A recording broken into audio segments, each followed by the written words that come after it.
नमस्कार मित्रांनो, शेतकरी ब्लॉगमध्ये आपलं स्वागत आहे मित्रांनो.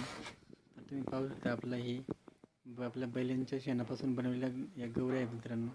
पाहू शकता असं एक एक मस्त गोल गोल बनवून आणि ते असं एका कडक जागामध्ये एकदम भारी थापून दिलेले आहेत. आणि आपलं थापल्यानंतर उरले असतात ते पलटी करून ठेवले जातात आणि बस सुकलेले असतात तर त्याचं एका ठिकाणी गोळा करून ठेवलं जातं मित्रांनो. तुम्ही पाहू शकता तुम्ही एका ठिकाणी रचून घेतलं जातं जेणेकरून ते आपल्याला त्याच्यावरती आपण स्वयंपाक बनवलं जातं चुलीवरता ते आपण एका ठिकाणी गोळा करून दिले जाते. असं आपली शेतकरी कन्या आहे आपली, तर असं एका ठिकाणी गोळा करून ठेवून देते आणि रोज सकाळी गवऱ्या थापून देतात आणि एका ठिकाणी ते सुकलेले असतात ते एका ठिकाणी ठेवून देतात.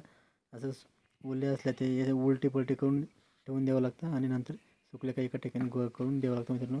असं पासून बैल शेणापासून गवऱ्या बनवल्या जातात मित्रांनो. जय जवान जय किसान.